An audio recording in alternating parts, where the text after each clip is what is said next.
Welcome to sports psychology. Sports psychology is an intellectual luxury that first came into being in relatively well-developed societies about 100 years ago. And due to limitations in communications at the dawn of the 20th century, sports psychology first emerged through the efforts of a handful of unacquainted visionaries whose motives to innovate varied greatly, from intellectual curiosity to nationalistic ambition. And these visionaries weren't all sports psychologists. For example, there was someone named Vladimir Ilyich Ulyanov, who was born on April 22nd, 1870, to a wealthy Russian family. After his brother was executed, Vladimir moved to St. Petersburg, where he studied law and became increasingly involved in radical politics. His political actions and affiliations led to a 3-year exile in Siberia, after which he fled to Western Europe, where he developed a reputation as a leading party thinker. With the exception of a brief foray in Russia during the Revolution of 1905, Vladimir spent his middle-aged years in Germany, France, England, and Switzerland, but returned to Russia in 1917 after the Tsar was deposed in the February Revolution. And he was an active participant in the October Revolution of 1917, in which the provisional government was replaced by the Soviet Republic, with Vladimir Ilyich Ulyanov, better known as V.I. Lenin, at the helm. After taking power, Lenin implemented socialist reforms such as nationalizing business and transferring crown land to the workers, and within the first 90 days in power, he called for physical training in schools, and within 2 years of taking power, Lenin opened the Institute of Sport and Physical Cultures in St. Petersburg, the first of many such institutions. And it was at the Institute of Sport and Physical Cultures that some of the world's first sports scientists, including predecessors of the first sports psychologists, worked. By 1980, the Soviet Union had 350,000 full-time employees working as coaches, instructors, researchers, and practitioners. The same year, the Soviet Union won 80 gold medals, 69 silver medals, and 46 bronze medals at the Olympic Games. And this international sports success was fulfillment of Lenin's vision to use the Soviet system to train athletes in order to demonstrate the superiority of the Soviet system. The Soviet model was a closed-loop system in which, after retirement, successful athletes would receive undergraduate and graduate level training in the sports sciences so that they could use this training along with their own experiences as world-class competitors to train the next generation of Soviet stars, carefully chosen at a very young age based on athletic potential assessed by a battery of physical and mental skills tests. Later in the 1920s, through the regional hegemony of the Soviet Union, this system spread to neighboring countries such as Czechoslovakia, Bulgaria, Poland, and Hungary, who were geographically and ideological neighbors to some extent. Institutes were formed, laboratories were established, books were published, and sports science was used to enhance the performance of athletes.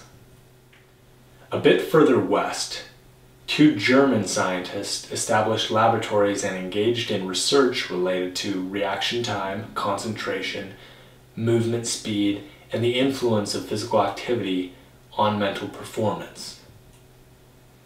Meanwhile, in the United States, sports psychology was brought into being by one very busy man named Coleman Griffith, a professor at the University of Illinois who established the first sports psychology laboratory in the United States, authored books on the psychology of coaching, on the psychology of athletics, and worked as a practitioner for the Chicago Cubs baseball club.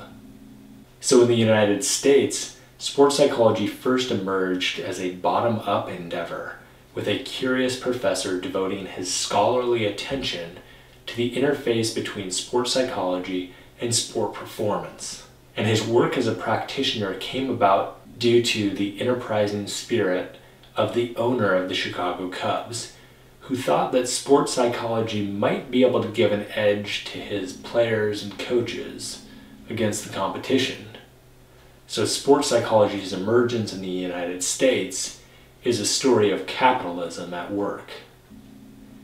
As a sports psychology researcher, teacher, and practitioner, Griffith could be called a triple threat. Though Griffith was a great innovator, he has been called a prophet without disciples, because he didn't mentor any students or have any proteges that went on to build upon his pioneering work. This was due in part to the fact that the University of Illinois administrators cut Griffith's lab funding, and his consulting work with the Chicago Cubs was not overwhelmingly successful. So he left sports psychology to serve as provost at the University of Illinois. As leadership guru John Maxwell says, there is no success without a successor. But Coleman Griffith's legacy is this: he was the world's first scientist practitioner to focus his efforts on the psychology of sport. He didn't conduct the first sports psychology studies. That honor goes to Norman Triplett, who published a study on the social facilitation effect in cyclists in 1898, a study that is also considered the first social psychology study. But Coleman Griffith focused on creating knowledge as a sports psychology scholar and using that knowledge as a sports psychology practitioner. In this way, he set a great example for sports psychologists to come, even if his influence skipped a generation. And his example has provided direction for generations of successors. Now, there was a smattering of sports psychology activity in the 1940s, 50s, and 60s. For example, Warren Johnson studied pre-contest emotion in football players in 1949. Ferruccio Antonelli was installed as the first president of the International Society of Sports Psychology in 1965. And Bruce Ogilvie and Thomas Tutko published Problem Athletes and How to Handle Them in 1966. But momentum for sports psychology really started to build, at least in industrialized nations, during the 1980s. By this time, professional organizations were established, sports psychology-focused academic journals began to publish, textbooks were written, and sport governing bodies took steps to provide sports psychology services for their elite athletes.